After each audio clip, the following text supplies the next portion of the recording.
Hey everyone, this is John from EastCoastArmory.com, and I'm here today with part one of this three-part video series on this 1/16 scale radio-controlled M4A3 Sherman tank. The model that you see here is built for commission and belongs to a private collector.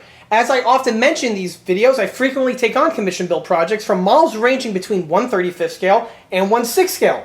For availability and pricing information, that information will be best by contacting me through the email address listed below, which is info@eastcoastarmory.com.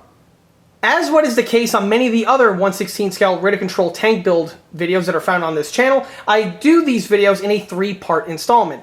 Part one, which is the one we're watching right now, is going to focus exclusively on the base starter model, where I give it a thorough review, as well as also some aspects of the model's construction before completion. Part two is going to focus exclusively on the external details and the paintwork, and then part three, we're going to ahead and take this model out for a test drive.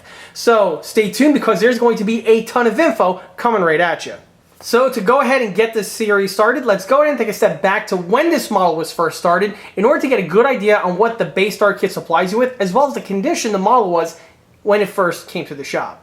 And here's the model at the start of the project. For the base starter kit, I'll be utilizing this 1/16 scale all-metal M4A3 Sherman tank from Mato. The Mato Sherman tank is an interesting one. It's been on the market now for about a decade or so, so it's something that I've been bound to cross paths with it. Honestly, this is a build that I've always wanted to undertake, but for one reason or another, I never actually acquired one. So having the opportunity to build one for a customer is definitely one that I'm going to definitely enjoy and take advantage of. As for the model here, like I stated before, Mato has been around since the early 2010s timeframe, or specifically that's when I became aware of this company and their wares through my various travels on the internet. At this time, the 1/16 scale RC tank market was exploding, and this was in part due to Henlong. And to give credit where credit is due, Henlong pretty much saved the 1/16 scale tank scale and turned it into what it is really today. Even though Henlong made the 1/16 scale hobby very popular again, their models do have some deficiencies in them, and this was partially due to the way Henlong designed their models. They basically took the 1/16 scale models from Tamiya, simplifying them quite a bit to lower down the price point and make them easier to manufacture. Although Henlong made the 1/16 scale tank hobby much more obtainable and affordable for a larger number of people, this did come at a cost. In order to release both of those models and the price points that they did, the models were heavily watered down from the original Tamiya configuration in order to satisfy this. And because of that, this did leave a lot of room for improvement on both of those models. However, the models were still extremely successful, but by the 2010s timeframe, there started to be a need in the community to have kits that are on the market that are more detailed and better engineered compared to the Henlong counterpart. And this is where we see the birth of both Tegan as well as Mato. Both of these companies would take the original Henlong tooling and modify and perfect them to use different types of materials and also to improve upon the design on many of the other components. Tegan, for instance, as we know, they went ahead and utilized a hybrid type system, where on the Henlong models, they're generally all made out of plastic, with the exception of the metal upgraded ones, but that's a topic for another video. However, on the Tegan ones, for instance, on the Tiger 1, we'll see things like a full die-cast suspension, metal track, as well as a combination metal and plastic hull and turret.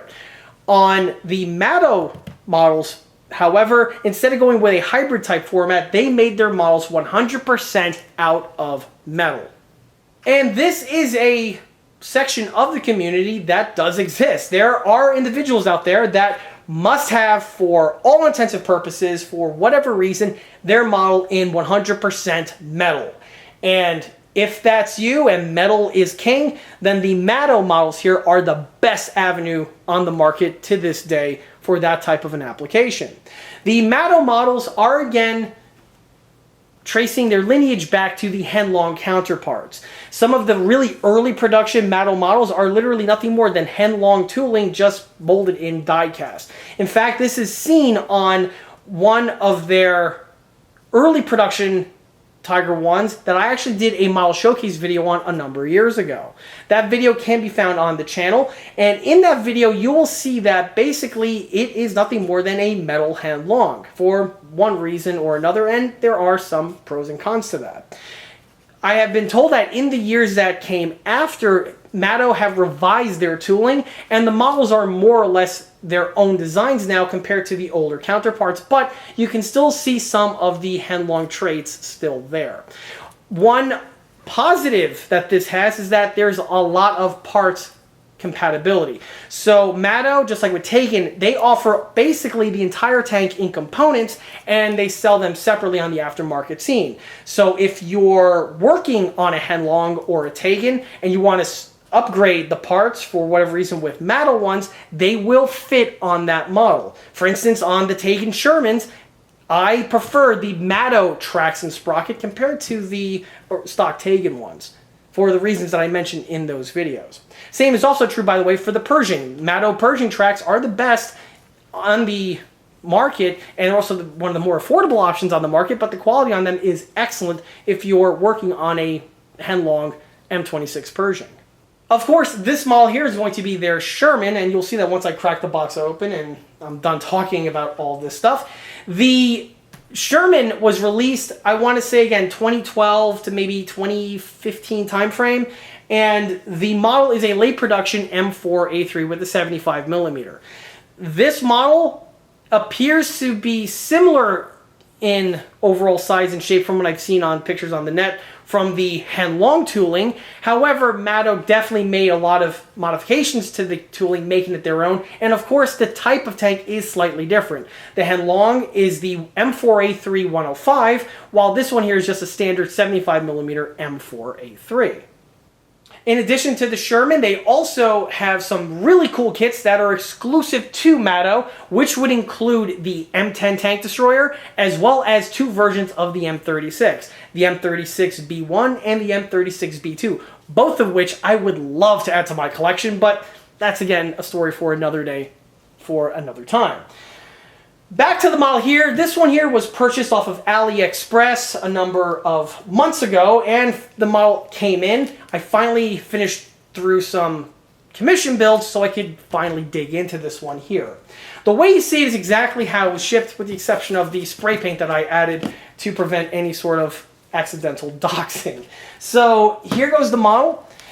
I have yet to open it, so right now the way you see it is literally as it came off the sampan, and yeah, the model is very well packaged from what I can tell. It's got some really cool Mandarin markings on the packaging here or there. That's always neat to see when you import something. These models are sold for a price of around 600 some odd US dollars, give or take. They also come in a few different options where you have them in a static format. Basically, it's just a rolling chassis with no electronics.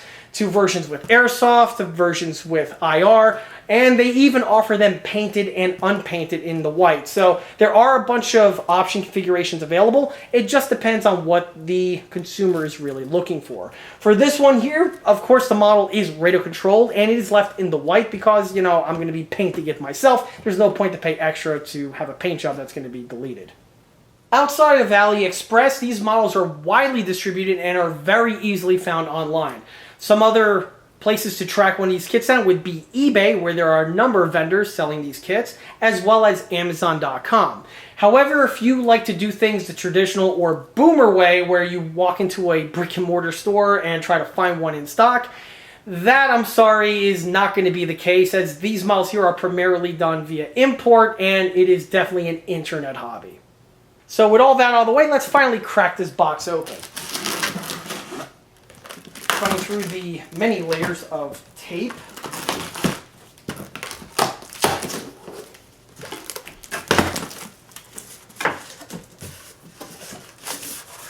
Takes us to an inner carton. The same was true on the other Mato tank that I worked on, the Tiger 1, where it came in this very fancy type carry handle type box, which is generally more or less something of dubious value because it doesn't really help the tank, specifically when it's built and upgraded. But, you know, it is something that I guess leads for some nice showmanship.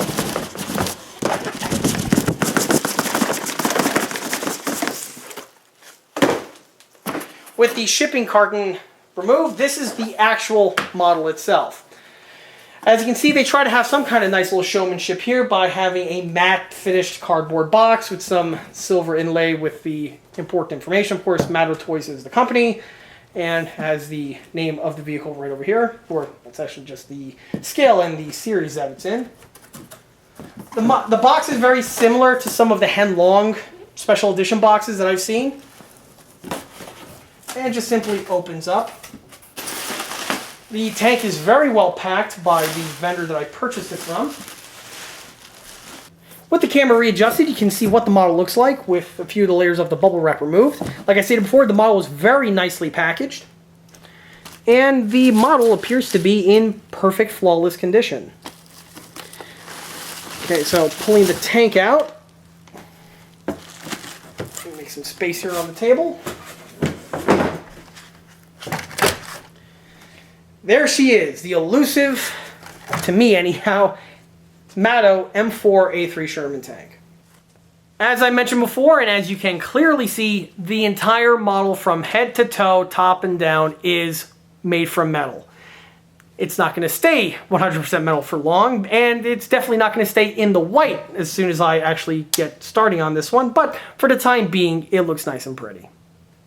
The tank is currently sitting on some styrofoam wedges, so let's peel those out. Starting with the bottom portion, you can see here that they did give some of the details found on this area, namely the 2 rigidity braces that are on the hull. However, other details like the escape hatch and the engine access panels are absent on this model, but we do have a nice big Mato logo right there on the corner. The model suspension is the VVSS type. It has what looks to be the stamped pattern of road wheels. Of course, the tires are rubber on these models here. Rubber is a bit squishy, but should hold up very well with operation. Of course, the suspension is fully functional, and one thing that I see here that's different compared to the other ones is that the suspension does have the springs on a little floating little island, as you can see there. This is as true to form to the real one, and it's actually a really nice touch that's found on the Mato ones that's not present on either the Henlong or as far as I can see on the Tegan. The pieces do also have their cast and foundry marks present on these sections here, which is an excellent bit of detailing. However, one thing on the suspension that I do want to bring up is with the choice of the springs. You can see the exposed, what would be volute springs on the real Sherman, and on the real one they look like a big clockwork spring. However, on the model here, it's just a simple coil spring. This is something that technically does hurt the look of the model. Unfortunately, there's nothing really you can do with that because the pieces need to be fully functional, and if you have some kind of a detail insert over there, that can possibly restrict the movement of the suspension. So it's one of those things you kind of have to live with. On the sprocket, of course, this is the same sprocket and track that I touched upon in the other videos, and they are excellent. The track is my personal favorite. I like that black oxide that's on the surface, and it's so good that honestly I don't really paint these tracks. I just weather on top of them because the finish is as close to the real one as honestly as you can get. On the track pattern, these are the 3-bar cleat type tracks.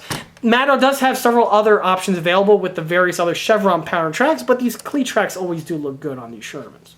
While on this area over here, you can see the front transmission cover. The piece is decently rendered, has some good geometry to it. I like the cast numbers that are right there on the lower portion, and you can also see the tow hook sections found in these 2 areas. They are nicely rendered, and the fact that they're die cast is an added bonus.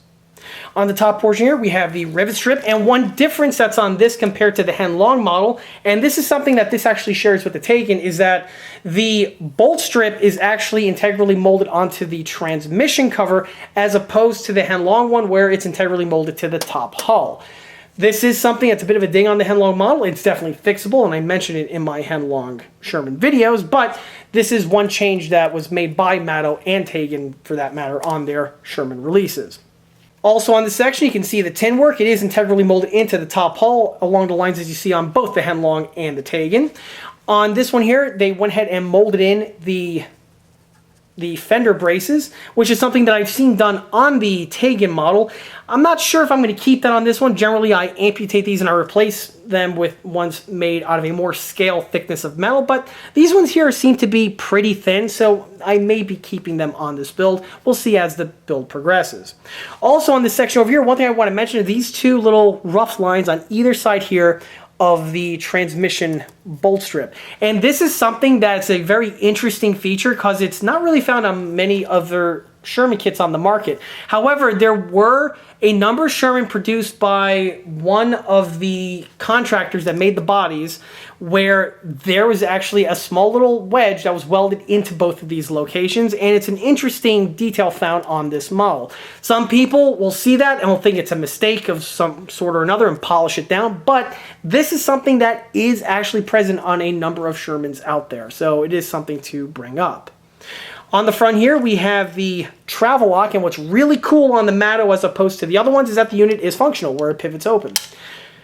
One thing about the unit, though, I will point out is that the unit is basically just the front face on both sides, and if you look at a real travel lock on the back portion here, it looks completely skeletonized compared to this one. This may or may not be something I will be revising on this model, but again, we'll see as the video progresses.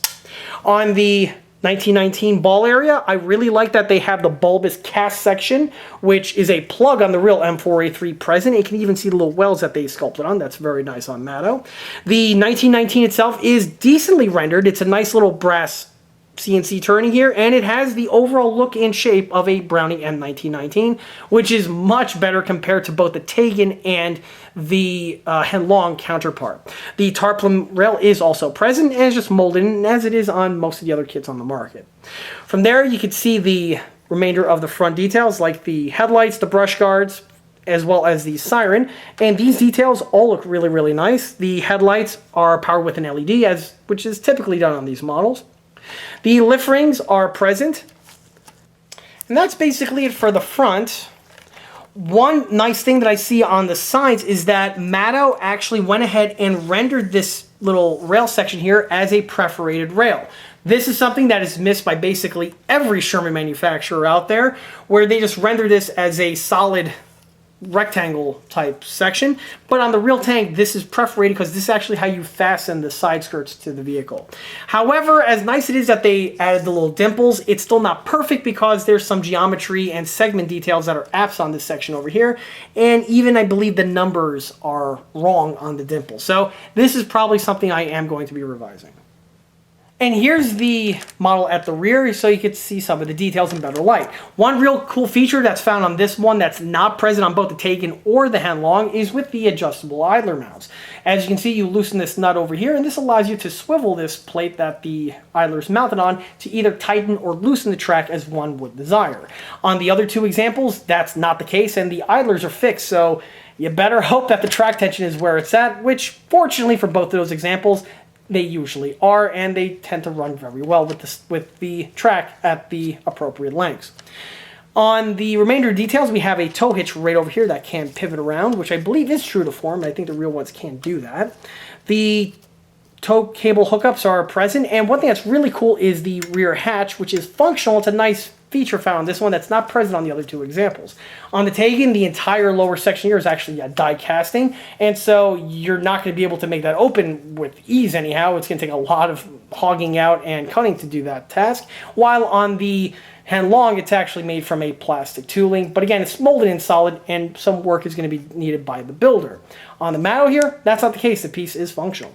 The exhaust manifolds are present, and you can also see that this one here has the extenders that are present, and this is something that's missing on both the Tegan and Henlong models, and that's a nice feature to have that's present on the Mato. The folding deflector grill is present. I like how it's molded hollow. However, it is missing several details that would be present on the real unit, and this is something that I'm probably going to be addressing on this build as it goes on. One thing that is missing, however, is the inner shelf that's right there, or would be right above the exhaust manifolds. That is missing on this model. Again, more information on that is to come. Also on this area over here, you get to see the rear idler wheels, and one thing that's interesting is that the rear idlers found on this model are the stamped pattern, but they're also a very unique and rare pattern that were available on some Shermans. And also I've actually seen it on a real M10, where we have this stamping, but then there's a welded steel cage around this area over here. This is something that's rather atypical, but again, I have seen a real example that is currently preserved with this type of a format of the rear idler wheel. I'm not sure if that's something that was done by the museum as a repair, or if it was something that was actually done in real life, but it's interesting to note that Mato over here went with that option. This is something that, again, may or may not be replaced, and we'll see as the video goes on. Moving upwards takes us to the rear rack area. There's the stock rear rack. It's just basically a solid die-cast piece. One thing that's interesting to point out is that the starter crank is strapped to the rack. Normally this would be mounted on the rear plate over here, but on the Mato example, it's in the following format. The rack I'm going to be replacing with one of my 3D printed ones, and again, we'll see how that works out as the video goes on. Also, here we have the spare track racks, which are empty, and you can actually load them with real track links, which is something that's an interesting feature on the Mato models. On that note, we have the rear taillights, which I got to give credit to Mato, are nicely done because they have the cat's eye detailing present. Generally, on the other examples, the cat's eye is a faux piece, and we have a big unsightly LED sticking out from the middle of it. On the Mato one, that's not the case. So again, good on Mato. The brush guards are present, so are the rear lifting rings, which again, a little bit on the thinner side, but should do. They also went ahead and give you the hatch stops for the rear hatch, which again, on this tank, is fully functional. It's a really cool bit of detailing that I'll be touching upon momentarily. On the top here, we got the gas cap details. Of course, it's in an M4A3, so this is the format that you would see them in. And this brings us now to the front hull area. On the real M4A3, this entire rectangle section over here would be a casting, and so it's a bit bulbous and would have some cast texturing compared to the remainder of the hull, which is a mosaic of rolled steel parts. The pieces are, again, fully functional. They have their periscope brush guards present, which is a nice feature, and it's absent on the other examples. I'm not sure if I'm going to keep those, however, because there are ones that are more to scale out there that are 3D printed, but, you know, I'll touch upon that again as the video goes on. Of course, on this side here, we have the Pioneer tools. These are all integrally present on the model. They are glued on. They are separate components, so they're not molded in like you see on some other... Well, actually, most of the Shermans out there have these in the same format, but unlike the Tigers where they're molded in, on these guys here, they're not, which is great because I could pop them off and paint them separately. Back to the rear engine grills. You can see that the rear engine grills are fully functional, and they are good and can be improved at the same time. One thing about the grills on the real tank is that there's a large metal duct found in this section over here. Unfortunately, I cannot fabricate that for this model because you have this big equipment over here on the inside, so the grills in this format are going to be left as is. As for the grills themselves, like I've touched upon in many videos, and even I touch upon in the real M4A3 Sherman video, these ones here actually look more professionally made compared to the ones on the actual tank. On the real tank, they are much cruder looking, and instead of these 3 bars being across, these are actually weld beads. Also on the real tank, you see how if you see these, like, oh look, they're just like, you know, pieces of wrought iron. On the real tank, these are actually straps, or not straps, they're from the tools takes us back to the rear engine grills, and the rear engine grills are cool, but they also have some downsides to them as well. What's nice about them is I like how they are molded. They are very cleanly molded and look really nice. And again, they are fully functional, which is something that is not found on both the Tegan and also the Henlong counterpart. However, there are some drawbacks on these hatches. First, on a real Sherman tank, if you open up the M4A3 engine hatch, you will see this very large, distinctive duct that comes out of both of these sections over here. Unfortunately, I cannot fabricate or add these details because of this large equipment found in this section, and you cannot really change that. So because of that, I am not going to be able to fabricate those details. I know, thumb down away. Another thing I want to point out is that on the real Sherman tank, these grills are actually a lot more cruder than they look on this one here. On this one, they look nice and machine made. However, on the real one, they are actually pretty sloppy. For instance, these 3 what look like bars that are found on the engine grills are actually 3 weld beads, and they're just across in these 3 sections.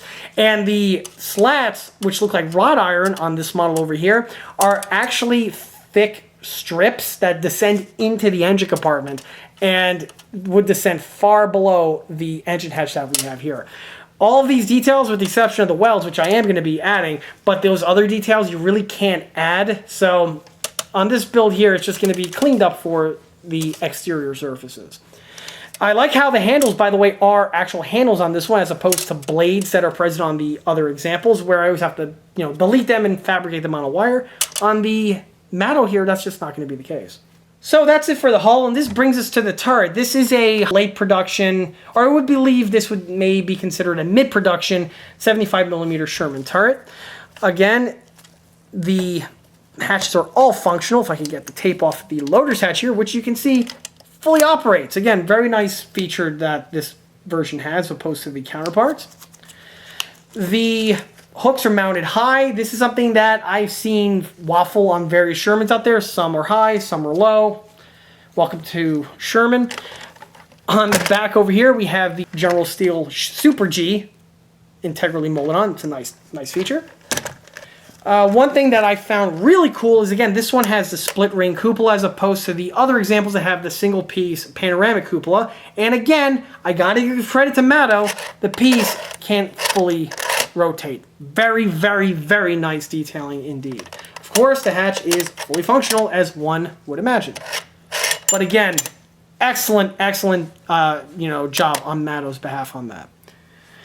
Over here we have a light, which is interesting. I believe this may be the indicator light for the firing function, but that's a little weird. We'll see what happens when I actually dig into that. And of course the loader's hatch is also fully functional as well, which is not the case on the Henlong, but I believe was the case on the Taken, if I'm not mistaken. Scratch that, I just checked my Taken. No, that's not the case. It's actually molded die cast into the turret. So again, the Mato turret is superior in that regard. I also like how the periscopes are molded in the open position. Again, nice detailing in general. And we have some more cast numbers right here.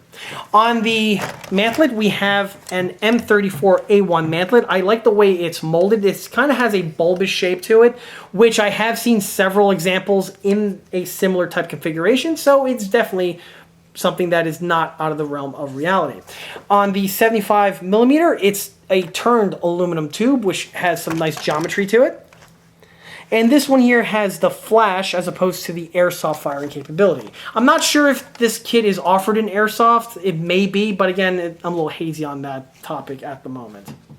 And that's the tank from the outside. Before I go ahead and crack it open, though, let's take a look at some of the other things that are included with this set. So here we have the radio. The radio is completely different compared to the other RTR models on the market, where they have either, like Taken has their system and Henlong has their own. The Mato one, the radio here looks to be a 2.4 gigahertz radio, and I want to say it's a rebadge of the Kyosho cheap radio. I know because I believe my father has one on one of his RC ships, and it's the same molding with even the same badge, but with the Mato branding on it. The radio is nice and thin in profile. It's very light, and I actually kind of like these radios, for what they are. Also in the box, we have here this little card, which just shows some more models in the Mato range, which is pretty cool. There goes the M36, the M10, and the other M36 I was referring to. They have also a Stug 3, a Panzer 3, and they also have a King Tiger now. So that's something to point out. We have here a nice little sealed envelope. Looks all professional and official. I feel like I'm going to be reading the winner of an award at a award ceremony. And it just has some information here on the model, and apparently, it's a quick little guide on how to drive this thing, so that's good to know. This is definitely going to come in handy when I crack it open, because the electronics on this one are very different compared to the other RTRs on the market, so that is something I'm going to be taking some time on when I get to it. Okay, so we have now this little box. It's pretty undescriptive, but let's see what's in it. Alright, so we have a battery charger right here, which is a very nice touch. Looks to be good quality, which is definitely something that's going to come in handy. And in this box here, with a more presentable type box and design, we should have some more gizmos. Okay, so the first things that fell out is just a little baggie here of spare track links, as well as also the hubs that go on the sprockets. Of course, that is something that's very important. And it's a nice touch that they add. We have this joining wire here, and I have seen this applied on the other RTR models. Not really sure what it does, but it is something that generally is supplied with these models. We have here the Mato credit card. It's everywhere where you want to be. This is nothing more than just a certificate of authenticity, best way to put it. And it's kind of cool that's in this card. There goes the number right there. That means anything. And a nice little brief history of telling you that the card is an official Mato product. That's going to be neat knowing that this one here was, that this number here was actually rebuilt by ECA. What else we got? And we have another little bag here of stuff. If I know any better, yep, it's the Browning M2HB, as well as its pedestal base. Here's the M2. It's nice and die-cast. However, it is rather overly simplistic. It looks to be, you know, basically along the same lines as the Henlong counterpart. You know, it's missing some things like the rear sight, for instance, the butterfly. It's just, it has the overall look and shape of an M2. However, there are way better options out there, and I'm going to be not using this one on the build. Metal be damned. So, with all of that out of the way, you know what time it is. It's time to... Hey, pop the hood. Pop the hood? Pop the hood. And to do that on the Mato tank, it's very different compared to the counterparts. On the Henlong model, in order to take the upper and lower off, you need a screwdriver, and you remove several fasteners on the bottom, and the whole piece just pops off. On the Tegan, there's a little quick release lever in this section over here. You hit that, it opens up a little latch, and then you can take the top off. On the Mato here, it's done by getting access again to the engine compartment, which I kind of like this format with, you know, the ductwork be damned. If you see, there's this large screw or thumb screw that we have right over here. If I loosen that, the whole unit should come off, but I kind of need a screwdriver, so I'll be right back. Okay. And presto, the entire top is removed. So here's what the inside looks like. It has all the appropriate quick connection points that one would expect on these RTR models. It does have a 360 rotating turret. It does have a slip ring on this to prevent the wires from binding. The recoil is done with a micro servo that you can see right there. That's basically it for the upper. On the lower section, you can see the speaker, the battery, the gearbox, which appears to be a steel gearbox, if I'm not mistaken. The gearbox looks to be very nice quality. And here you can see the receiver, which is something that's very different compared to the other RTRs where we just have that giant motherboard. On this one here, if I'm not mistaken, I think this might be a Clark board, which is something that's very noteworthy. I will say that on the Tiger that I built, the stock electronics were pretty bad, and I just gutted them all for Tegan ones. But I've been told that Mato have replaced that system, so it's going to be interesting for me to see how this one stacks up in comparison. Here you can see the power switch. However, one thing that I noticed that is missing is the smoke generator. This one does not have a smoke generator fitted, so this is something that I'm probably going to have to add to this build. On this area over here, you can see the power switch. Right over there. It's a nice location, right underneath the hatch. It's kind of like the way I do it on my 1/6 scale models. But maybe it's charged. Let's see if I can actually power this thing up. And there's juice in it. Let me go ahead, get the model back together again, throw some batteries into the radio, and let's see if I can get this thing running. Okay, so after looking at the model, I realized that the daughter board wasn't plugged in. I finally was able to get the tank working fully now. So let's go ahead and get this thing fired up. So let's see now, engine sound.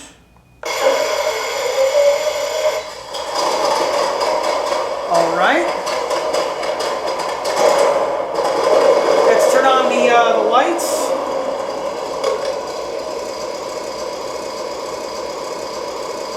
And let's drive it a little bit.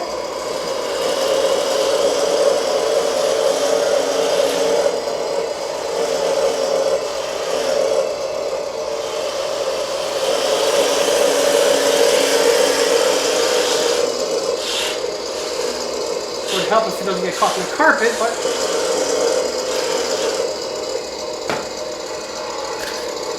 there we go.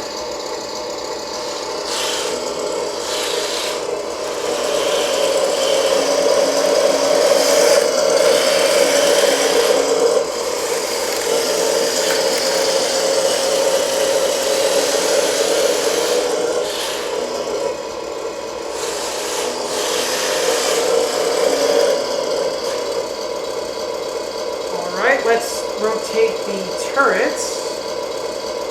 Actually, let's go ahead and, well, I accidentally shot my tank in Sherman, but let's go ahead and raise and elevate the main 75.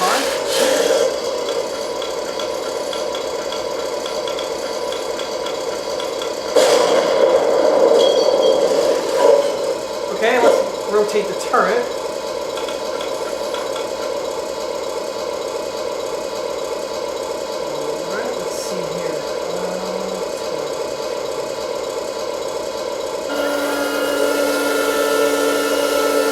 I like the speed that the rotation has, and again, it is a 360 rotating turret, as you can clearly see.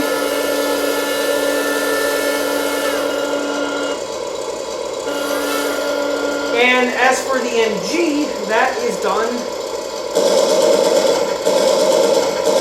And also, I'm not sure if you can see it from this camera angle, but both the MG and the mantlet and the bow are working, which is a nice touch. Although the MG barrel does stick out too much on the mantlet, I am going to be revising that and talking about that as the video goes on. But so far, the stock electronics seem to be working like a charm.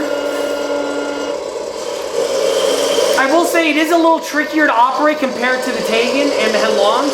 And if you built and operated those for so long, you kind of get used to that environment. Having said that though, yeah, this one here isn't that bad.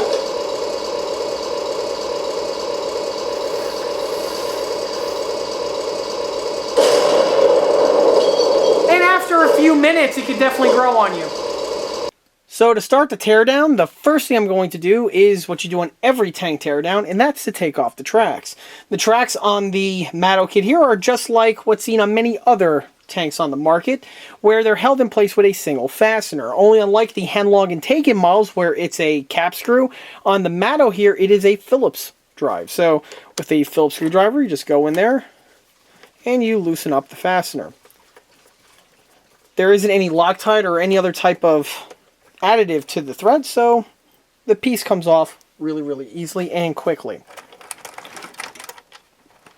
With the face of the sprocket removed, you are going to need to, I have a little bit of a roll going on, you are going to need to disconnect the track links in order to pull it out, because with the way this model is, the track actually seats on really, really well over the top portion of the suspension, so much so that actually retains it in place very well.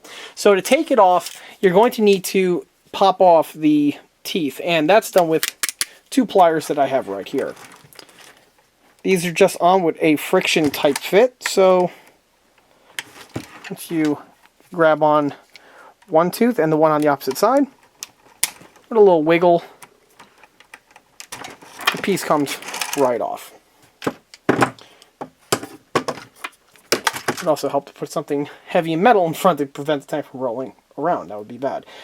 Oh, one other thing I want to mention is that the suspension is actually really nicely designed, because the wheels and even the return rollers have ball bearings, which is phenomenal for performance. And as you can see, this thing just wants to roll without the slightest bit of added pressure. So that's kudos to the engineers who designed this model. After the track is disconnected, you take off the reverse side of the sprocket, and then you just peel off the tracks, which are then going to be spooled up into a snail and then placed in a bucket, where they will remain until they are needed to be remounted to the model. On the sprockets, I like to put them in a little Ziploc baggie just to prevent, again, any fasteners from getting lost during the course of the rebuild. Same is also true for all of the parts I take off these models. Generally, I have a bucket like this one over here. This is from a Tiger one I just finished. And this is basically where I keep all of the components that I pluck off the model. Everything gets bagged. And again, it just makes it a bit more tidy. So here's the turret, take it down to the point where I can work on it. Basically what I do is I remove the bottom pan and I also remove the mantlet, which I'll touch upon in a second. The bottom pan is held on with 4 fasteners, so you simply unthread those and the entire piece just removes right off. The mantlet is held on via 2 fasteners that we have right here and here, and there are also 2 other mantlet mounts, or I should say trunnion mounts, that are also made out of die cast, and they are held on with a fastener apiece. These are easily just loosened off, and once removed, the unit is now freely able to wobble around on the inside. It is at this point here where I can also start making some of the modifications. The first is with the antenna base mount. For some reason, there is this LED that is found in this section over here, and it's originally hot glued in place. I'm not really sure what the purpose of this is. I think this might be has something to do with the IR emitter. Maybe it has to do with the tank battle unit. However, this section here is going to be reutilized for the MP48 spring antenna base, so obviously that LED is not going to be kept and it's going to be removed to a different location. The other thing, or I should say the other reason why I took apart the turret, is to mount on a replacement coax MG. As I mentioned before, the tank does give you the MG details, and although the brass turnings for the 1919s are better than the ones found arguably on the Tegan models, which is, you know, an MG34 in pattern, for the Sherman here, I know I can have the piece with better detailing. Plus, on top of that, the Mato one sticks out far too much for a Sherman tank. So in its place, I'm going to be utilizing this HD 3D printed set that I have here. This is something that I developed on the last Sherman that I worked on, which was a Tegan, but the pieces here should be able to transition to the 75mm Sherman with minimum modifications. Of course, this set here contains 2 1919 drop-in units. One is for the hull-mounted 1919, and the other one here is for the mantlet, and that's the shorter one. Obviously, this is going to be worked into the mantlet here of the vehicle, and you'll see what it looks like once fully fitted in place. The other unit over here is for the emitter light that is present on the Tegan models and also the Henlong model for that matter. I'm not sure if this is going to be recycled for this build, but we're going to see exactly how that pans out as the video goes on. So here's the mantlet after its metamorphosis, and at this point here it is ready for painting and reinstallation onto the model, as well as the rotor drum itself. The rotor drum was originally connected to the turret, but it popped right off without a whole lot of stress, and from here it gives me the opportunity to thoroughly paint it and prime it prior to re-securing it to the turret. And when I do, I'm going to be using some more adhesives, which should hopefully keep it in place in a stronger manner compared to the way it was originally. One thing I do want to point out, that the Mato rotor drum mount is actually really nicely done. It has all of the appropriate fasteners found in their proper locations. It has the correct rigidity ribs found on all these areas, and it even has the correct number of slots which would be present on the real unit. Of course, this one here would be for the Browning 1919, this one here would be for the optic, this one would be for the 75, and these 2 smaller slots here are for the fasteners to actually go through the mantlet and connect to the trunnion, and that is how the mantlet can rise and lower and not be connected to the main tube itself, which is why we have these extra fasteners right here and here. Not to mention these 4 here, but that's a story for another day. On the Mato kit, oddly enough, they went ahead and properly executed with the 2 fastener locations in these locations, but again, you'll see more on that as the component gets re-secured in place. As for the mantlet, here you get to see what it looks like with the cast texturing now fully applied. This is done in the usual format that I mentioned in many of these videos, and of course I do have a tutorial how to do this type of effect, and that can be found in the video description listed below. But once the cast texturing is added, the mantlet is then ready to progress to its next step. For other modifications, well, there's nothing really much going on with the coax, but you can see I went ahead and secured this styrene tube to this section here. And the reason why I did this was, one, this would be present on the real vehicle because there would be a tube in this section for the optic. But the second reason why I added it was because of that extra LED that I mentioned before in the previous scene, where the LED was emerging from this point here of the antenna base mount, which, as I stated before, needs to be evicted from that location because I need it for, well, the antenna base. So that LED is actually going to be remounted into this area over here because I believe it needs to have access to the outside environment for one reason or another, and I figured a good way to do that is to camouflage it with the optic found here on the mantlet. The LED is going to mount to the HE 3D printed indicator LED mount that I touched upon before that's supplied with the ECA set, but I cannot just secure this to the mantlet as I did on the 76mm Sherman, which, by the way, is the vehicle that I designed this set specifically for. To adapt it to fit on the 75mm Mato here, it is going to require a couple extra modifications like the one I'm mentioning right now. So in order to secure the LED in place, I went ahead and added this tube structure that we have here in order to sink the LED in. I didn't want to have the LED mounted directly to the mantlet where it protrudes out because that's not really doing you any favors. So to secure it on the inside, again, I wanted to utilize the LED mount, but this cannot fit inside this recess over here because of the space over here found on the rotor drum. So I went ahead and made this tube here, much along the lines as what's found on the real Sherman, in order to bridge the gap. So with this component here, or I should say with the addition of this tube here, I could secure this unit in place just like that. And then the LED can be mounted to this section as designed, and all of this is housed inside the model where it doesn't interfere with anything else. For the Browning 1919 coax, here you get to see the component over here, and now it has been removed off the sprue, obviously, but this too underwent some modifications, namely with the width here of the main base itself. The original component was much wider, it was just a circle, as we touched upon before, but in order for it to clear the coax section here on the rotor drum, some modifications obviously needed to have been made. So with a needle file, I simply polished, or I should say sanded down the two sides until finally, after enough material was removed, I have the final outcome that we have right here. The unit will be glued to the location right over here, just like so. And once the glue set, you can see exactly what the unit will look like on the exterior. And unlike the original Mato coax MG detailing, this one here is at the appropriate length, and for a 1919 on a 75mm Sherman, the only thing that would really protrude from the mantlet cover would be the booster section found on the end of the 1919. This again is a common mistake a lot of people make out there in all scales from 135 to 1/6 scale. I've seen builds and examples of builds where you have the entire jacketed barrel shroud of the 1919 protruding from this section over here, and that's just not how it would work with the way the interior mounts are and everything, with the spaces involved. The only thing that would protrude from the 1919 would be the very tip section here of the booster cap.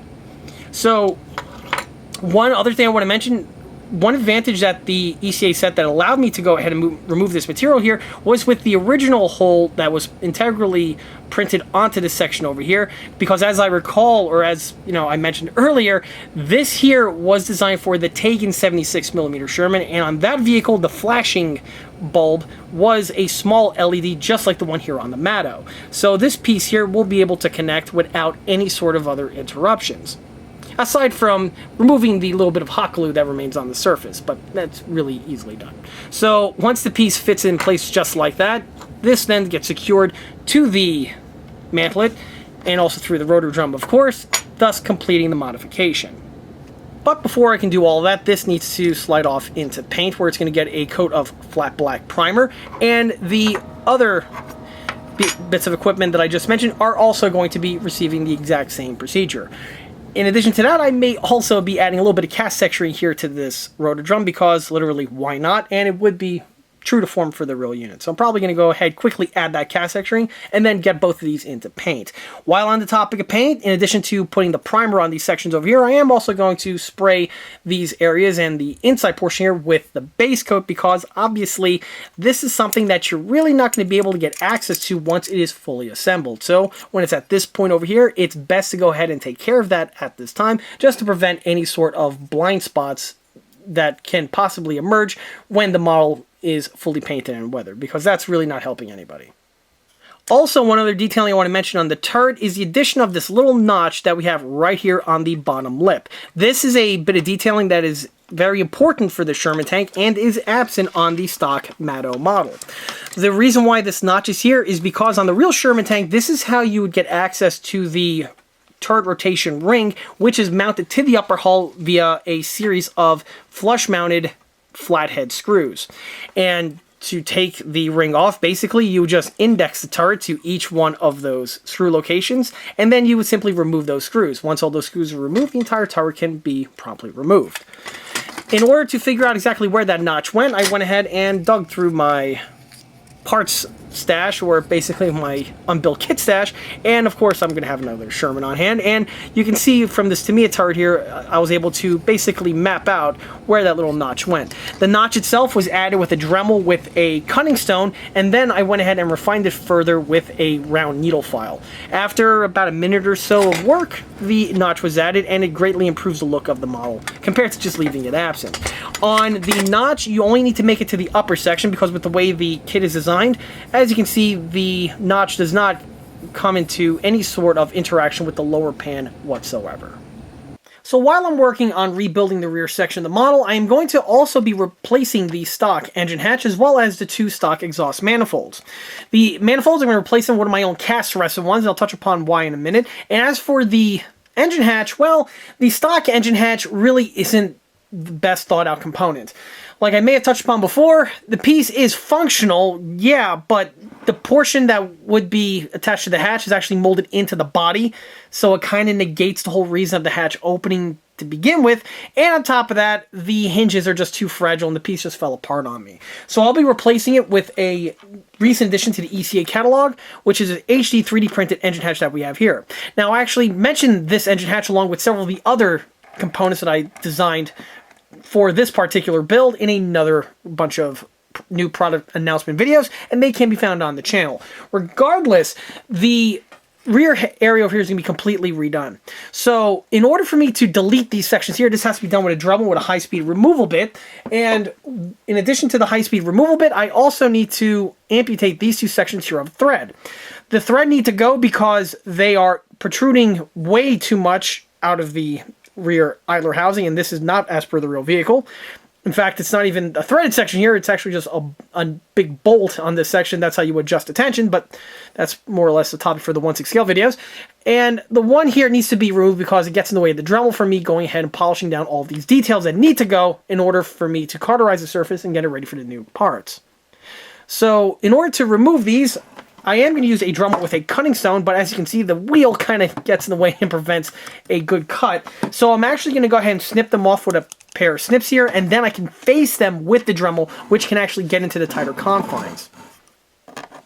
So I'm just going to go ahead and snap these guys off, like so.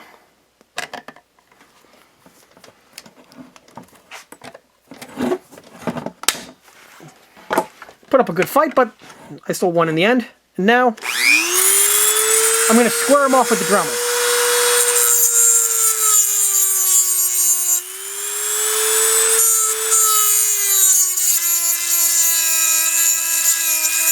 And already, the piece is starting to look much better. Let me do the same thing to the one on the opposite side.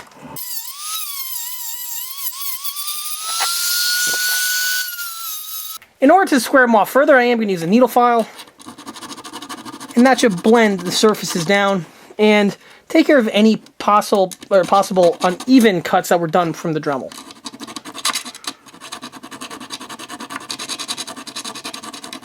So with these sections removed, not only is the rear area looking more appropriate, but now I have carte blanche to go ahead and delete these sections that I touched upon before with the Dremel and the high-speed removal bit.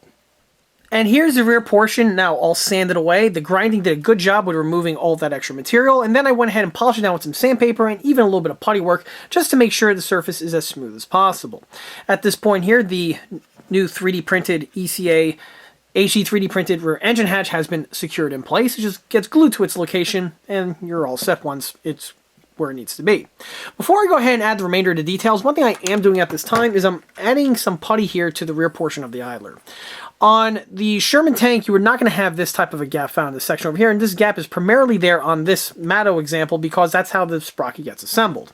So, as a way to improve the accuracy, I am going to plug up this seam. The way this is done is just with some red putty, right over here. It's the same stuff that I always use. And I'm just going to go ahead and just pack the seam in with the putty. Fortunately, because the piece is all made out of metal, you don't have to be as nearly as cautious as you are when working with plastic. So you can go a little bit heavy on the putty itself.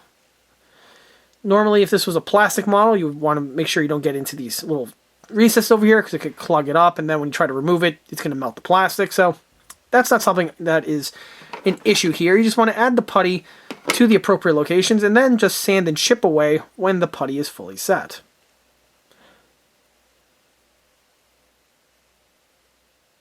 I'm making sure that when I'm inserting the putty, I'm going down with my finger like this on the outside, and that's carefully applying it to the recess area, and you're really getting into the gap. If it's just superficial, it's not really going to help because when you sand it down, it's just going to leave for cracks and it's just going to chip away, neither of which is something that's ideal. Fortunately, with this material, if you're sanding it and you're running into that type of an issue, just rinse, wash, and repeat. You know, the metal piece will be just fine.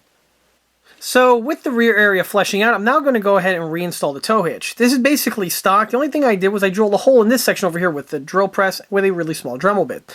On the real example, this whole section here is skeletonized and it's hollowed out, so adding the hole here is just a nice little way to add a little bit of quick detailing. As for remounting in place, well, it's just doing what I did before, just in reverse. Only this time I have a little bit of red Loctite here on the bolt just to make sure that the piece stays where it needs to be.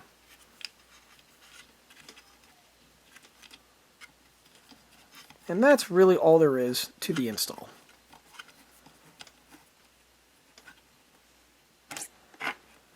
Like I stated before, these pieces can be secured on in a sideways manner. I have seen examples of them even installed upside down, so having the piece freely pivot like this is something that doesn't really hurt anything. But if it does bother you, a small little drop of glue, and that's really all that's needed in order to keep this thing where it needs to be. So with the seam work polished away here on the idler, at this point the entire lower can go into primer, and then eventually it will get its coat of base olive drab. For the primer work, I only want to get it on the outside of the model for a reason that should be fairly clear, but in order to do that, the interior portion I always mask up, and this is something I do on all of my 1/16s. So to mask it up, I just use basic masking tape, and you'll notice that the masking tape doesn't go all the way to the edge, and there's a reason for that. I personally like to have a little lip of primer and base coat on the leading edge of the sponsons, just so that once the top section goes on, if for any chance a little bit of sponson shows through, it's going to show the color of the tank as opposed to the thing being bare material. In this case, all metal, or, you know, if it was a Henlonger or something similar, it would be plastic. But regardless, this is just a common little technique that I do on my builds, and it's just one that I like to do for those other reasons. The other thing that has been masked up at this time are the axles for the drive shafts. This is something you don't want to get paint on, as, you know, the way these things are machined, the tolerances are to the point where they're perfect, and once the sprocket slides on, there's no wiggle room, so if there's extra layers of paint built up, it can inhibit that and it'll just cause some other problems. And also, again, just some things that you really don't want paint on. The main axles are one of them. While on the topic of things you don't want to get paint on, that leads us to the rubber tires. Normally, on my builds, I remove the rubber tires off of the model, paint them separately, or I should say remove the wheels, and then the rubber tires from the wheels, because they tend to just slip on. But for this one, that's not going to be the case, because in order to take the wheels off, you actually have to take the whole housing off, which has to be done from the inside of the vehicle, which you can't do when you have the gearbox and everything else installed. So it's one of those cascading type issues. So for this one here, I'm going to have to work around, and this adds a little bit of extra complexity compared to the other builds, namely the ones from Tegan or Henlong, where you just have a screw on the back, you take it out, and the whole wheel falls off. On this one here, I went ahead and masked the wheels up with some blue painter's tape. The painter's tape did an okay job. Basically, I'm protecting the main areas. The rims are going to be hit with a little bit of overspray. However, I should be able to clean those off after the unit is fully painted. So that's something we are going to circle back on as the video goes on. However, in my opinion, this is really not the best way to do it. However, because of the circumstances that I have here on this build, there's really no other way to go about it. So I'm just going to have to go ahead and man up and do it in this manner, as opposed to the best way, which would be to remove the wheel. But again, with the circumstances as they are, that's just not going to be an option. Another area on the build I'm paying attention to are the periscopes. As I touched upon before, the stock kit does give you some periscope detailing, as well as also the brush guards, which is a leg up, admittedly, over both the Shermans from Tegan, as well as also Henlong. However, just like with many of the other supplied parts, yeah, they're okay at best, but there are better alternatives out there. And here you get to see the hatch compared to one that's stock, and to one here that has been upgraded. So here's the stock hatch. Note we have the brush guard in place. And you can see both the thicknesses of the part, as well as also the basic geometry. And I'm just going to come out and say it, but the geometry is wrong on these brush guards. They are not vertical like this, they actually Y outward in a V-type shape, and if anyone has seen any real brush guards, you'll know what I'm talking about.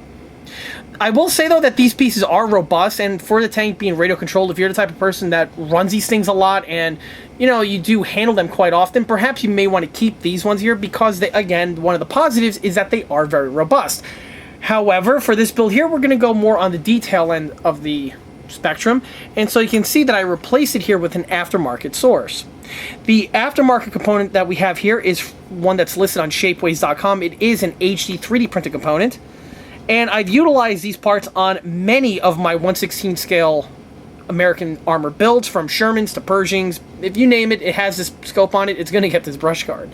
These pieces here are found in the link listed below, where it takes you to the vendor that produces these components, and again, it's listed on Shapeways.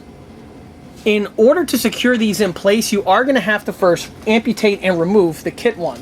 And this is pretty simply done with a plier over here. I'm just going to go ahead and just yank the part off.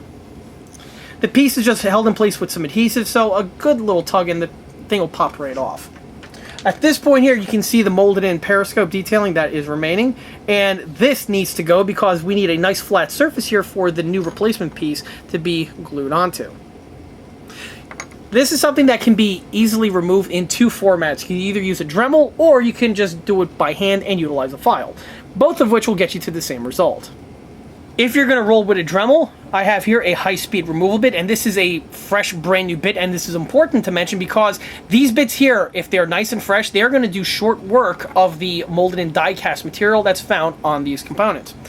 If your bit is getting up there in age, you may want to swap it out for a fresh one because these cutter blades definitely get less efficient as they start getting more dull, which, makes sense.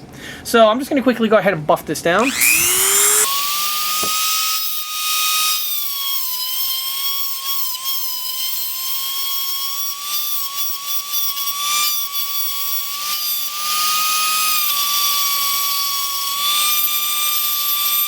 And a few swipes with a file couldn't hurt either.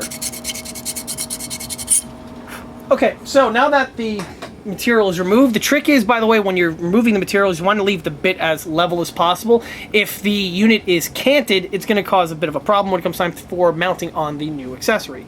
But if the piece is more or less straight, you should be good to go. At this point here, we're now ready for the installation on the periscope guard. The piece is completely flat. As you can see, there's no stem or any other bit of equipment to worry about. And the part is ready for installation from the get-go. When it comes for installation, you want to make sure the piece is on properly.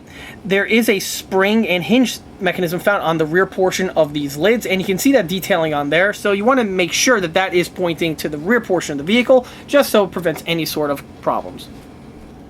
The next thing I want to mention in terms of alignment is with the location of the periscope fitted actually on the hatch. On the real unit, this thing can freely rotate 360 degrees, so there is no quote-unquote correct way to fit it, but keep in mind you want to have the thing that makes logical sense. This periscope is for the driver, and it would behoove the driver if he could see out where he's driving. So if the periscopes are like tilted 45 degrees in one angle or another, that's not really beneficial. So what I like to do is I like to just go ahead, fit the hatch in place like this, and then I could go ahead and secure the periscope guard accordingly. One other thing to mention is that the thing does have holes already pre-drilled in, so this can give you a good alignment point, but since these pieces are not translucent like some of the earlier HD resin 3D prints, being opaque makes it a little bit trickier and gives it more of a chance that the piece can be mounted on cockeyed. So this is something that you want to avoid at all costs. Installation's super easy, just a drop of glue. Then we just drop this guy where he needs to be. And you're all set. While I was fleshing out and finalizing the detailing on the rear plate, this brings us to the exhaust manifold. So here you can see the stock component right here in my hand. And as you can see, the part is metal and it's hollow. However, the model does not have a smoke system, so the hollow aspect isn't really necessary. But the other thing that is a no-go for me is the design and shape of the part. The part is very, very wrong. This looks absolutely nothing like the exhaust manifold found on an M4A3. So needless to say, this is going to be spending its days in the bag of misfit parts. In lieu of that component, I went ahead and swapped it out with the ECA counterpart, and here you can see these pieces fitted to the model. These components here are some of the older items that are still on the catalog, but you know, the molds are still good and there's no need to replace them at this moment. The pieces are made out of cast resin, and you can see that they have the cast texturing on them, as well as the appropriate shape compared to the kit original. If we compare and contrast the ECA one to the stock one, you can see how evident the stock one is lacking. At this point, you can also see the hull extender that was fitted to the model previously. And this completes the rear section of the hull, filling in a very crucial bit of detailing that's absent on the stock unit. One other thing to mention is that the same type of detailing is absent on basically all the other M4A3 pattern vehicles on the market, be it from Tegan as well as also Henlong. This set here is another East Coast Armory component, and it gets assembled and fitted to the model in the manner that you see presently. There are really two more details that need to be added to this section over here. One is the Little Joe auxiliary generator exhaust, and that's going to be mounted momentarily. The other is with the deflector grill. Here we have the ECA deflector grill. This is a 3D printed component, and as you can see, the part is completely hollow, and the fins are in the correct orientation.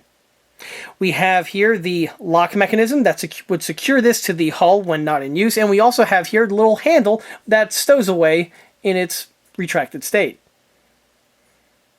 The handle is non-functional, it's just integrally printed in that manner, as is the little locking mechanism, but once it's fitted in the rear portion of the model, it will greatly improve the detail fidelity and accuracy on the model as a whole. As the build is going through its courses, the one other simple modification I want to mention at this time involves the hubcaps for the sprocket. Here you can see what it looks like stock, and this one here has been modified. Really, the Mato sprocket hubs are really good, but they are missing one little bit of detailing, and that's found in this one over here with that little dimple found in the middle. On the Sherman sprocket hubs, there is a small little hole found in the center portion of this area, and as you can see, the Mato omitted it. This is a very simple detail to add, and once added, greatly helps the accuracy of the build.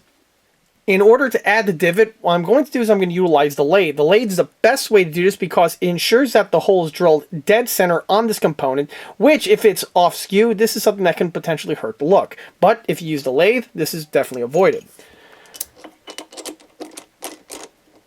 So I go ahead and I put the piece into the chuck.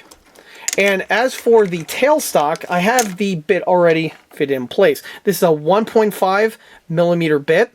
The bits are purchased from the vendor that I always reference in these videos and can be found at the video link listed below.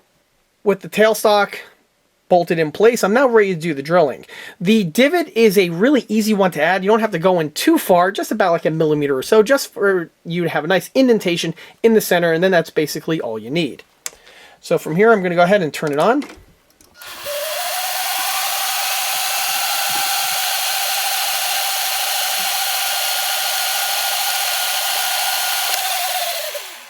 And that's really all there is to it.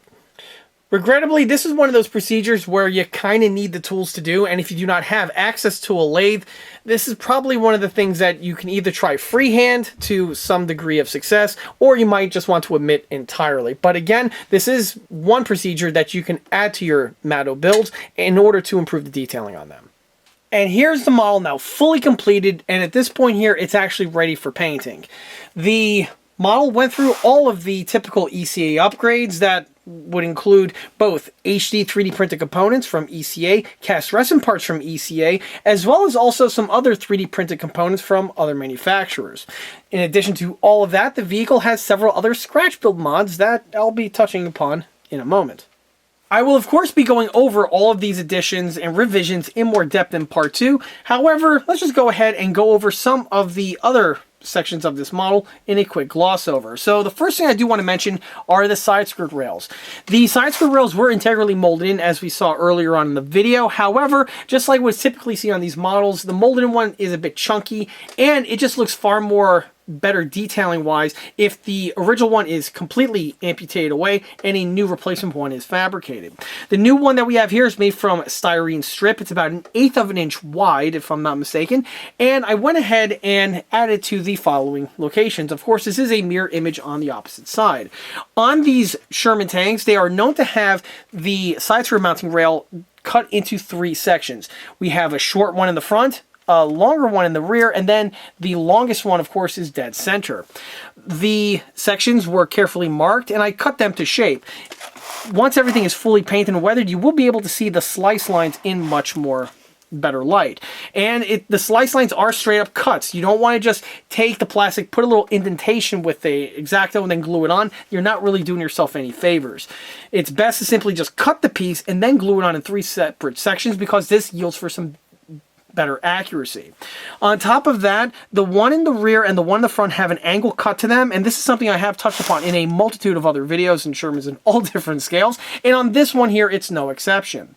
The units are attached to the model by gluing them to the side. Now, one thing I did do that was a little bit moving away from the accuracy end was that the unit was actually glued somewhat higher compared to normal. On a real Sherman tank, this actually descends further down. However, the reason why I didn't do that on this build is for practicality reasons. Because this model is radio controlled, you don't want to really have these sections dangling too much, because this could potentially break when the model's in operation. So I mounted it slightly higher than it needs to be, but it's not enough to cause any sort of visual issues. If you look at the model, you could definitely see that the pieces more or less look exactly as they should. Another thing I want to touch upon is how they would be affixed on the real vehicle. This is a common bit of detailing that almost everybody misses on their Shermans. And on the real Sherman tank, these strips are literally just welded on in little spot sections of weld that we see periodically. And on the model over here, this detailing was added with sculpted weld beads. The sculpted epoxy was just placed in the following locations, and once everything is fully painted and weathered, it's really going to come out and look much more realistic compared to leaving these bits of detailing omitted. Also on that note, you can see all of the holes found in the perforated sections. On the real Sherman, these are where the side skirts would be bolted to, and so obviously you do have quite a few fastener holes. The holes are more or less the correct number as they need to be, and it's one of those things, it's really hard to say on camera how many they are. It's just I've done so many Shermans at this point, it kind of comes as second nature. So I carefully marked everything with a pencil and just drilled them out to the following method. While on the tin work, one thing I do want to mention is with the front mud flaps, you'll see that I added the 3 fasteners that we have right here on the top portion. These details are absent on the stock Mato kit, and once you add them, it gives the model just that much more extra life. For the fasteners themselves, these are just 3 wire brads. I just simply cut them short and glued them upside down. The reason why I did this is that on a real Sherman tank, the fasteners are actually bolted from the outside and go outward, and this means that you will have the threaded section and the nut protruding on the exterior portion of the fastener instead of in the reverse manner. And this is a subtle bit of detailing, but it's one of those things that if you know Shermans, this will definitely be more appreciated, specifically after everything is painted. The last thing I do want to mention about the tin work is with the rear mud flap tin work. This is something that you do not want to forget on your Shermans. On the Sherman family, the rear mud flap section is actually fabricated out of a piece of angle, and you can see it right over here, and it protrudes from the rear hull. This is nothing more than plastruct angle that was cut to shape and then glued in place. Two other things that I always mention on these Sherman builds is, first, the holes that are present on this section here. There are 3, no more, no less. And the other thing is you do not want to have this unit go all the way to the side of the wall and there's a gap. The reason for the gap is because of the clearance of the Little Joe auxiliary generator exhaust tailpipe, like you can see right here. Of course, this is the ECA component. And the last thing I want to mention is that this is a mirror image on the opposite side, even with, yes, the little gap. Even though there is no exhaust manifold found in this section, the gap would still be present. And this is something that I have seen a few people make errors on their builds. If you look at this model over here, you can see that the gap is present, and it's the same size as the one on the reverse side. Of course, sculpted weld beads are added on the top portion over here. This is for both detail fidelity, and it also gives some extra strength to the component, which if you don't have this section over here, it tends to be held on in a frailer manner. Carrying along to the side details brings us to the weld beads. The weld beads for both the front armor plate and the rear armor plate are not found on the Mato model, and in order to improve the accuracy, I went ahead and sculpted them. For the sculpting method, I used the red putty technique as opposed to the two-part epoxy technique that I touched upon for the other welds found on this model. On these Shermans, it just works a bit easier using the red putty technique on the ones on the upper section, and it works very well. I've actually touched upon how I utilize this technique on a few other videos. In fact, I'll probably throw the actual video tutorial where I add the sculpted weld beads to a Sherman tank, actually, and you can see that video link in the description listed below. But regardless, this is what it looks like once added in place, and once everything is painted and weathered, it's really going to come out very nicely. Same is true, of course, for not just the front sections on both sides, but the same thing was done on the one in the rear. It's just that when you are doing these welds, you want to bear in mind, you want to keep the thickness of the panels, you know, at the correct length, and also make sure that they are the same on each side just to keep continuity. But once they are added in place, they definitely help improve the model tenfold.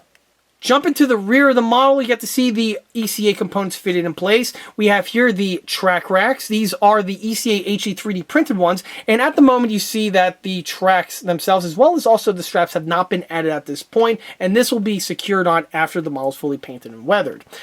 The other thing I want to mention is with the rack. Currently, the rack is fitted in place, but it's not yet glued on. It is just temporarily fitted on in this location over here because once the unit is removed, it gets really easy access to this rear area here for the painting and the weathering. And once the model's done at that point, then I could secure the rack on permanently at that point. But here you get to see what it looks like. And yes, the rack is functional in that it does flip upward. And I will be adding the stave detailing to this section here once the time does come. If I quickly just go ahead and unplug this from the model, here you get to see the ECA 3D printed component. As I mentioned before, it is far more detailed compared to the original metal part supplied by Mato. The other thing I do want to reference is with the starter crank that we have right here. This is the Mato one, and it's originally found on the rear portion here of the rack, which isn't exactly accurate on the Sherman, I might add. But it is there originally, so obviously I do want to keep this component. On the real one, it is fastened on the rear plate here of the Sherman, so I went ahead, looked at some photographs just to make sure I get the alignment correct, and I went ahead and drilled 2 new holes in the rear plate, and this is where this component's going to be fitted, again, after the paint work. Also, on this area over here, you get to see the deflector grill.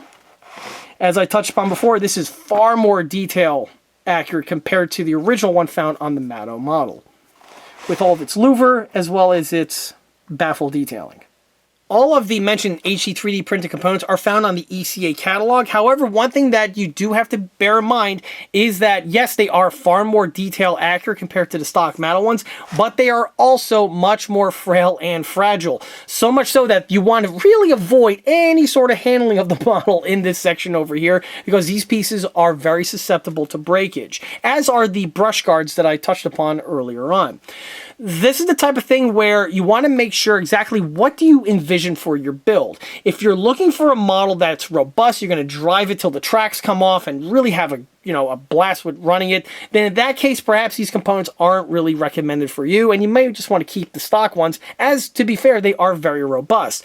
However, if you're looking for the opposite end of the spectrum and you're trying to make this thing as detail fidelity and as highly accurate as possible, in that case, then you may want to look at replacing the stock parts with like the ones that I've mentioned on this build. Moving topside brings us to the filler caps. You'll see that I went ahead and drilled out all the drainage plug holes in the appropriate locations, and this is another bit of detailing that's easily done to a Sherman, and it always helps the look of it in the final outcome. And of course, this is one thing that you could do to any Sherman tank in just about any scale, and it never disappoints, because generally most kits out there omit this feature. The fire extinguisher was replaced with the ECA one. Of course, the handles will be painted red after the model is painted. And this leads us to the engine grills. The engine grills found on the model, like I may have touched upon before, are very nicely done in that they are, hollow with their slats, and they are functional, which is great, because this is how you get access to the motorization, or I should say the RC systems, to turn it on, also to recharge it. However, they do leave some room for improvement. First, the one bit of detailing that I did not add to this model are with the thickness of the slats. On a real Sherman tank, you'll look at this one over here and you'll think that this is bar stock, and that's not the case. The slats on a real Sherman tank are actually strips of steel that are about 3 or 4 inches in width, and obviously on the model one here, that's not the case. This is true for just about most, or if not all, of the Sherman tanks that are on the market. For this one here, I kept the stock ones because if I would have made them deeper and added the duct detailing, it would have interfered with this section over here, and this is actually very important specifically for this build. So for this one here, we're just going to roll with the stock setup. But the one thing, though, that needs to be, or can be polished on the sets are with the support struts. So again, if you look at the model, you'll see these 3 bars going across, and they just look like, 3 rectangle strips of metal. And it looks very nicely machined. The problem is, on a real Sherman tank, that's not the case. Real Sherman tank, these sections here are actually nothing more than just weld beads. 3 weld beads that go from left to right in these 3 locations on both of the grills. And if you've ever seen a real Sherman M4A3 in person, you'll know exactly what I'm talking about. Matter of fact, I actually been to a real M4A3, filmed it, and you could see the video on the ECA channel. And hell, I'll even throw up a thumbnail of the grill work in question, so you know exactly what I'm referring to. So hopping back to the model here, in order to polish the sets off a little bit more, I went ahead and added the sculpted weld bead detailing to the 3 struts. And this was done in the same putty method that I touched upon on the hull. On the table over here, you'll see little strips of masking tape. These were what was used to go ahead and sculpt everything out. I cut these off of the spool, place them on either side here, protecting the slats, which is the most important thing, and then I went and added the red putty, and I added little tick lines in the same method that I utilized on the hull and on the other builds. Once everything is done, here's the final look, and it will definitely help the model tenfold, specifically after everything's painted. Dropping back down to the sprockets, you get to see the hubs fitted in place. The Mato ones are really nice because they just thread on and they get secured on in a very secure manner.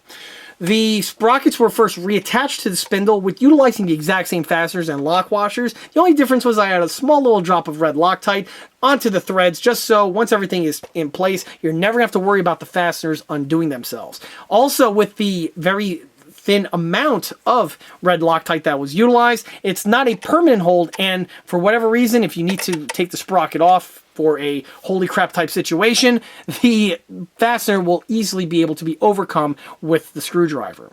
As for the hub over here, and another trick that I like to do on these models is I like to use some kind of a temporary bonding agent in order to keep them in place and prevent them from working themselves loose, because realistically there's no real point for this thing to come off unless you need to take the sprocket off, and if you have to do that, chances are you have some bigger problems. So normally on these builds, I in the past use a multitude of different materials, from red Loctite to blue Loctite to silicone. For this one here, I use something yet again that's a bit different. Just shows you just how many ways there are to do these things and have the same outcome. I just use simple Elmer's white glue. A little drop of white glue is all that was utilized. Put on the threads, screw it in place. That should be more than enough for the job at hand. Like I touched on before, you really want these to be a temporary type installation, and the white glue, plus all the layers to paint on afterwards, should be more than suffice for the task at hand. Hopping back to the front of the model, you get to see the other details now, ready for painting. I already touched upon the travel lock in the other video, and also briefly in this video over here, and you get to see just how much extra detailing it gives the model, and really does polish it up immensely compared to the stock one. We also get to see the addition of the ECA Browning 1919. It does have the LED fitted inside of it, and the piece should be able to flicker once the model is driven around and all that good stuff. I also went ahead and swapped out the MG ball with the ECA one. The kit MG ball is, as you would imagine, very simplistic, and I was actually going to recycle it, not on the outside, but for the ball found on the inner portion. If you look at a real Sherman tank, it's actually two little sphere sections that interlock on each other, and this allows the piece to pivot. And I was going to go ahead and use the kit one with the ECA one over it. Unfortunately, when I was painting the parts, they decided to pop off of their sticky double-faced tape backing and fly off into Lost Partia in my backyard, so they are forever lost. After a little bit of sulking, it wasn't a problem. I put on my big boy pants and just decided to cast another ECA dome. This one here was cleaned up, modified slightly, and was positioned in the back portion over here. And as you can see, it does the job very, very well. The ECA one itself has some excellent cast texturing on it, straight out of the packaging, and it also has the mounting fasteners, which are absent on the stock Mato one. Also, with the Browning 1919 itself, you can see just how much more accurate this one is in comparison to the Mato unit, which, you know what, let me go ahead and bust it out, and you can actually compare contrast at this point. So here's the Mato one, and oof, la-di-da, it's made out of brass. But, as you can see, when you compare it to the ECA one is far better detailed, with the barrel cooling shroud, the fasteners that are present, and even the booster section that we have right here. Once this thing is fully weathered and painted appropriately, it's going to really polish up the front area here of this build immensely. It's also interesting to point out that this set I originally intended for use on the Tegan Sherman tank family, but as you can see, it can transition to the Mato with hardly any sort of modifications whatsoever. And same is also true, I wouldn't be surprised, for the hand-long version of the 1/16 scale Sherman tank. And the Tamiya one, for that matter. Basically, these pieces should be able to work on almost any 1/16 Sherman that's floating around out there. Currently, the final two bits of detailing that are not fitted on this model, but are going to be added after the thing is painted, is the MP48 spring antenna base. I have that, it's off camera right now. That's going to be painted a different color, olive drab, just for the reasons that I always touch upon, and you will see that in part 2 of the video. And the other thing is the Browning M2HB. So the kit originally gives you a metal Browning M2, and for most people out there, they will be more than content with utilizing it. And to be fair, it's not too bad of a unit, and of course it's metal. Woo, you know, but the Browning is definitely lacking several key features, among which would be a charging handle and also a rear and front sight. That would be pretty important for an HMG. So in its place, I'm going to be utilizing the system that I've utilized on many other of my 1/16 builds that are found on the ECA channel. For the actual MG itself, that's in this bag over here. This is a HD 3D printed component from Shapeways, and this is what it looks like taken out of the bag. This HMG I've utilized on lots of my 1/16 scale builds, not just the Shermans that I've done in the past, but I even utilized them on the Tehran 5 build that I completed a little while ago. For the same reasons. In my opinion, this is probably the best aftermarket version of a Browning M2HB, with the exception of the new TACOM unit that has recently came on the market, which is by far an excellent piece as well. However, this one here is going to be more available compared to the Takom, specifically until, you know, the next number of years when the Takom ones eventually start drying up, as plastic model sets generally do. Regardless, the HD 3D printed one here is an excellent solution out there. The link to this is found in the video description listed below. This is not an ECA component. This is one straight up off a shapeways from another vendor, and I've utilized them again on many of my builds for really good reasons. Once this thing is painted and weathered, you'll see exactly why. But this is just the MG, and it's not the Cradle. And of course, when it comes to these things, the MG is just half the equation. You need a Cradle in order to secure it to the turret itself. And that is found in this bag right over here. And again, this is another HD 3D printed component that I've utilized in a number of my builds. And this is what it looks like fresh from the packaging.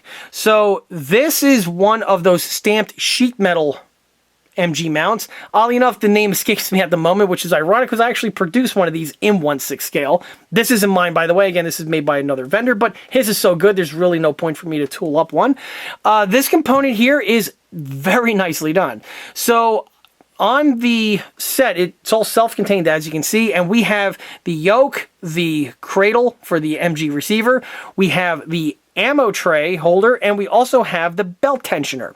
Another thing that we have is a pintle mount that's not really necessary for this build, but regardless, it's all self-contained. You'll see that the cradle and the yoke are integrally printed as one piece. However, with the way these things are printed, they're actually functional. Once you carefully, keyword carefully, use the snips and clean this thing off of the sprue, the unit will then begin to function, and there's no assembly required in order to get the thing to operate. As for the MG can holder, or the ammo can holder, and the tensioner, these all get assembled in their appropriate locations. They are non-functional, but for this scale here, they do the job just fine. The only thing you gotta do is then glue this to the appropriate location found right here on the side of the cradle, and you're good to go. Not to mention, of course, mount on the MG. This will fit in place in the appropriate locations, and once it's fitted in place, you will have you'll have a very nicely detailed M2HB and Cradle setup that's ready for just about any American tank or USAFE usage. In this case here, we're rolling with a M4A3 Sherman. But of course, you'll see exactly what everything looks like in part 2 of this video series. And here's the model now at the end of the build. In fact, I am about to put on the very last component, which will then make this thing fully completed. However, before I do, there's just one thing I do want to mention that involves the rack. So if I turn the model over, you can see that on the rear section over here, we have the starter crank fitted in place, and we also have the spare tracks fitted to their racks.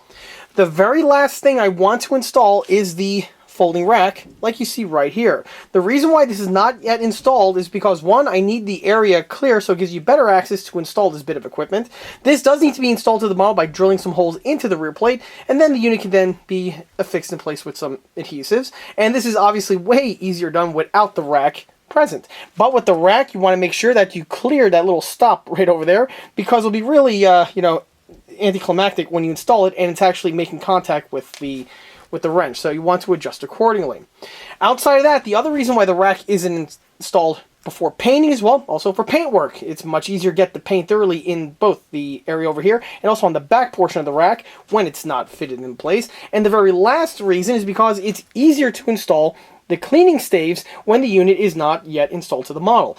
The cleaning staves are not supplied with the ECA piece, and these are not the kit originals. These here are made out of wooden rods. The rods are actually kebab sticks that you can find in any supermarket. I cut them to length, and for the end connectors, I actually use some heat shrink tubing. I find the size that fits over the wooden sections, hit it with the heat gun, it'll shrink the connector, or I should say it would shrink the shrink tubing, and then that will allow it to be affixed to the appropriate locations. On this side over here, you can see the swab has been inserted in place. This is made from a piece of black pipe cleaner that you can find in any craft store, and basically once installed and painted and weathered and everything, it looks the part very, very well. It's far better than trying to recycle the kit original ones, which you can't really do because they do have the mounts integrally molded on, and since it's not compatible with the ECA piece, you really can't go ahead and resalvage that. But outside of that, this thing here is now ready to be installed. You can see the 3 mounting holes that I drilled into the top plate. These will correspond with the ones here on the hinges. Now I just simply add the glue and drop it in place. And at that point, this bad boy here is finished. So I went ahead and added the glue. Now I'm just going to go and carefully line up the hinges. Once they find their sweet spot, they will just drop directly into where they need to go. And then that's it. Put a little pressure down, wait for the glues to take a bite. And once they do, the unit is now fully mounted. And at that point there, this build here, well, we could go ahead and cross this one off the to-do list. And with the model now fully completed, I could go ahead and bring it to the other location where I can do a proper detailed model showcase video on this build. And with that, that wraps up this part 1 of 3 model showcase video for the 1/16 scale radio controlled Mato M4A3 Sherman tank. If you like this video, be sure to subscribe to this channel, where it's a great way to keep up to date on new posted content, being the other 2 installments for this build series over here, as well as the other smaller and larger scale build videos that frequently get posted to this channel. Another way to keep in the loop with new posted content is by liking us on Facebook. There, I have more photographs of this particular build, as well as the other smaller and larger scale builds that have been seen on this channel in the past. Furthermore, don't forget to swing by eastcoastarmory.com for more 1/6 and 1/16 scale builds and detail components. Thanks again. I'll be seeing you all again on part 2. See you there.